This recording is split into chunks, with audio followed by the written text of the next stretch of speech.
Como se preparar para um processo administrativo disciplinar? Bom, se você é servidor público, sabe que o processo administrativo disciplinar pode chegar a uma pena de demissão ou cassação de aposentadoria do servidor público. Por isso que todo cuidado durante o PAD é pouco. Nesse vídeo eu vou te explicar como você deve se preparar para um PAD, só que antes de falar a respeito disso, eu preciso te explicar o que é o PAD efetivamente. E aqui eu já começo tirando um mito da cabeça de muitas pessoas.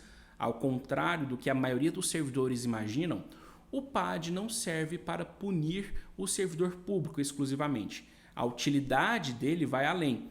Ele é uma ferramenta legítima que a administração pública pode e deve se utilizar para apurar eventual infração funcional do servidor público.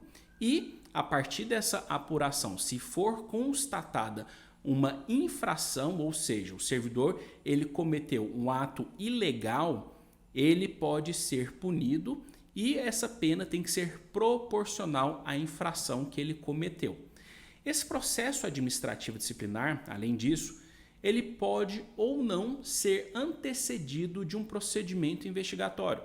Normalmente isso acontece quando a administração pública não tem elementos suficientes para determinar que foi aquele servidor ou aquele ato que ele cometeu que efetivamente caracterizou um ato ilegal. Ou seja, chegou uma informação na chefia, ela precisa apurar melhor, ela manda instaurar um procedimento investigatório, uma sindicância administrativa ou mesmo um IPS. Isso significa que o processo administrativo disciplinar pode ou não ser antecedido de uma sindicância. Não é necessário que efetivamente tenha uma sindicância antes da abertura do processo administrativo disciplinar, ok?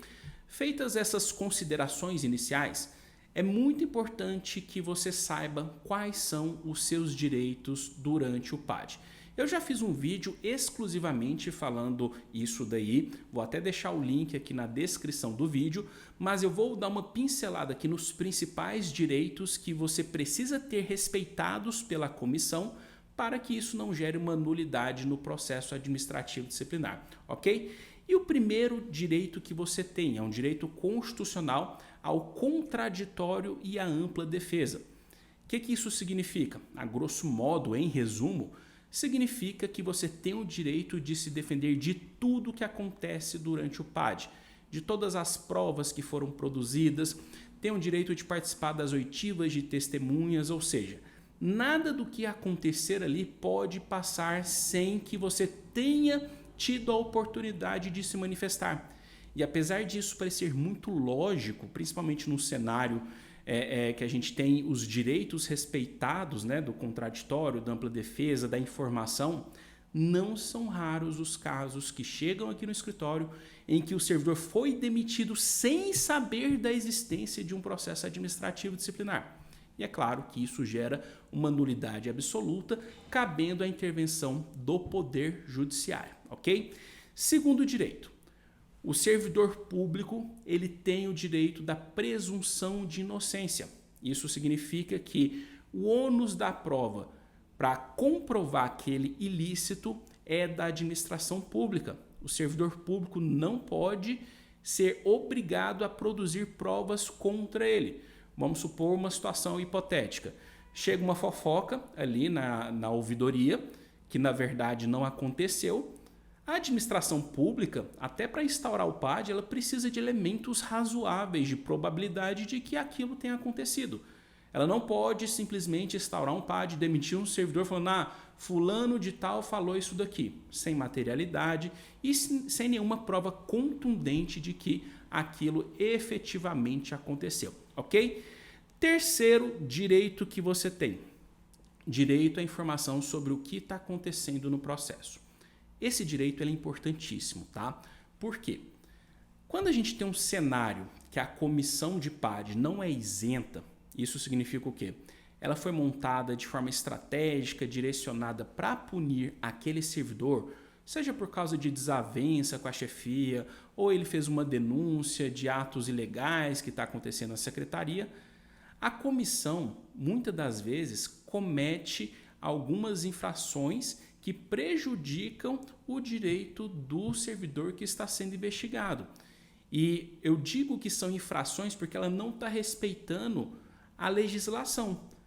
Porque na hora de produzir alguma prova, vamos supor, vai chamar uma perícia ou vai rolar algum tipo de testemunha, o servidor investigado precisa ter ciência formal do ato que está acontecendo. A comissão de PAD, ela não pode agir por debaixo dos panos. Lembra do que eu falei a respeito do direito ao contraditório, direito à ampla defesa? E não só isso, o servidor público que está respondendo um PAD, ele precisa ter ciência que foi instaurado um PAD contra ele. Tem que ser uma portaria de instauração falando quem que são os membros da comissão para que ele saiba o que está acontecendo e possa planejar a sua defesa.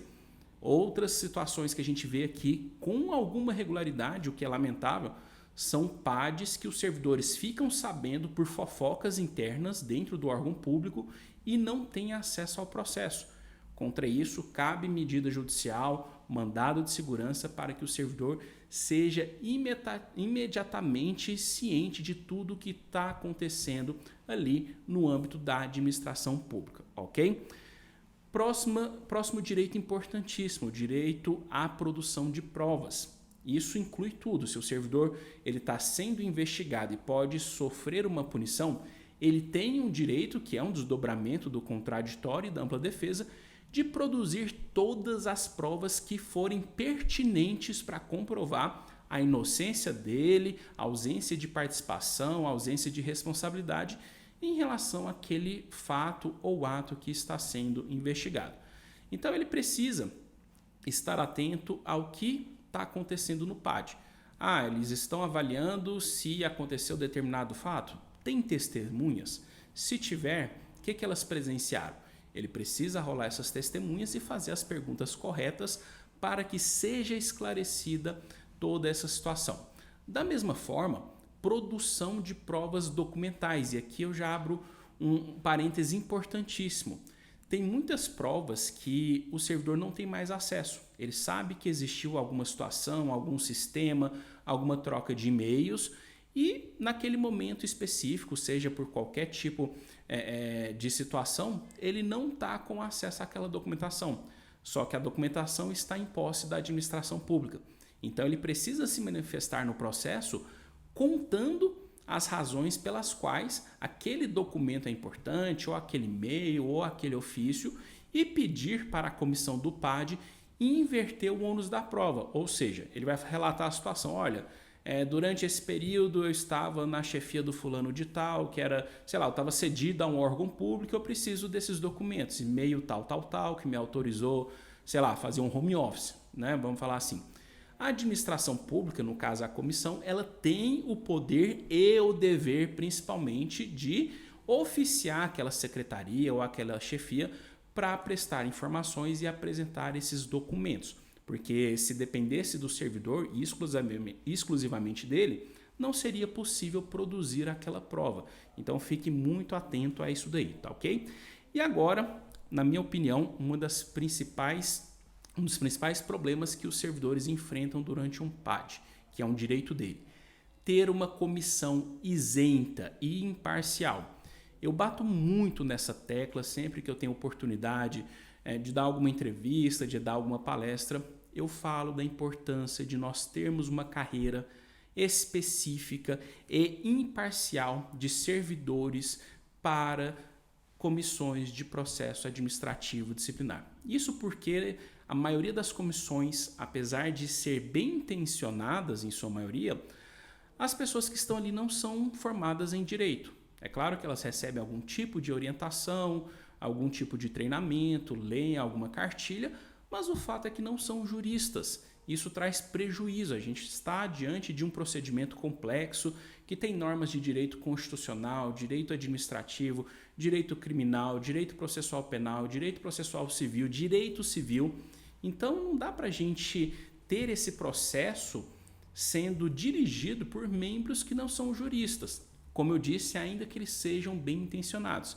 Agora, o maior problema, na minha opinião, é quando esses membros estão influenciados por alguma chefia ou por alguma autoridade que quer que aquele servidor seja demitido. E isso acontece muito, por exemplo, em prefeituras menores, em que o prefeito tem seus desafetos, seja auditor fiscal, seja alguém da Controladoria Geral do município, e ele arma situações e escolhe a dedo quem serão os membros dessas comissões para que, de alguma forma, o servidor não consiga exercer o seu direito de defesa, ou ainda que ele exerça, de toda forma, o resultado do processo será a demissão dele, ok? E dentro desse contexto, você, como servidor público, precisa estar atento a 3 pontos cruciais em um processo administrativo disciplinar. Primeiro, oitivas de testemunhas.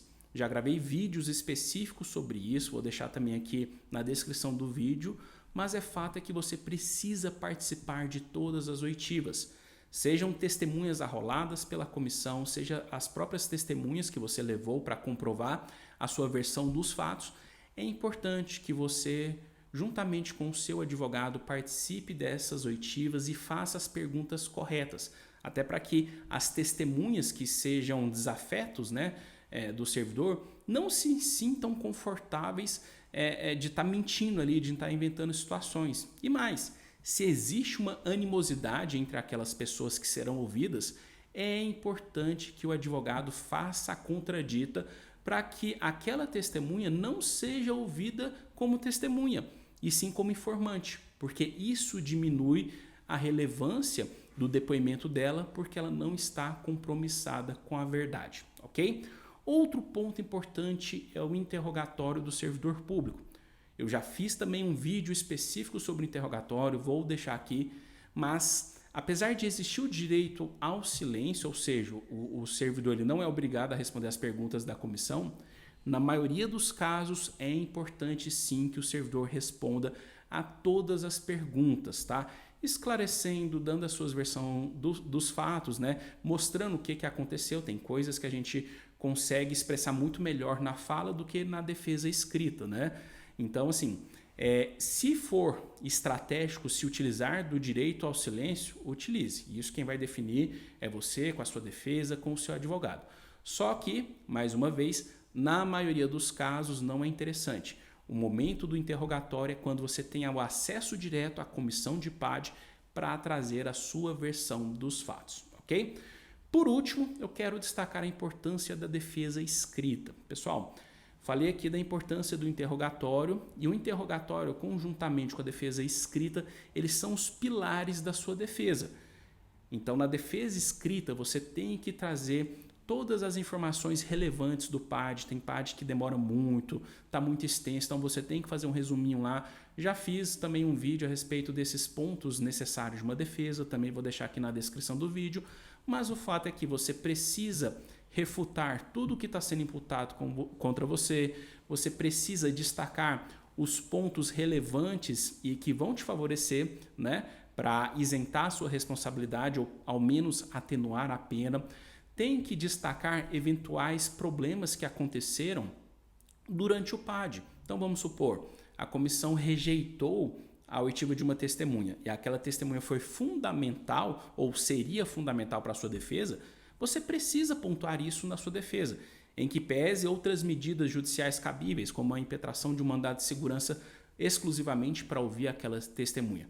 Mas o fato é que você não pode deixar passar nada na defesa. Tudo que estiver sendo apurado, tudo que eles trouxerem ao longo do PAD, você precisa se defender. Se houver jurisprudência favorável de casos parecidos com o seu, coloque na defesa, peça uma pena mais branda. É claro que você vai pedir a absolvição, mas de forma subsidiária, peça uma pena mais branda, ok? Então, assim, o processo administrativo disciplinar, ele é um procedimento complexo. Eu, particularmente, acho um absurdo a súmula vinculante número 5 do STF, que permite que os servidores respondam a um PAD sem a presença de um advogado, porque tem muitas peculiaridades que inviabilizam que um servidor se defenda corretamente de um PAD se ele não tiver um conhecimento técnico, um conhecimento jurídico e um conhecimento específico nessa matéria, tá? E sempre lembrando que o judiciário ele não gosta de intervir no PAD. A intervenção do judiciário é uma exceção, é quando tem ilegalidade, uma pena desproporcional. Então, o momento de você se defender, de você ganhar um PAD, é na via administrativa, fazendo uma boa defesa, participando das oitivas, dando um bom depoimento na hora que for interrogado. E tudo isso forma um conjunto probatório muito robusto para que, se for necessário, se a pena for ilegal ou desproporcional, você acione o judiciário com chances de ter sucesso na anulação da sua pena de demissão ou de cassação de aposentadoria.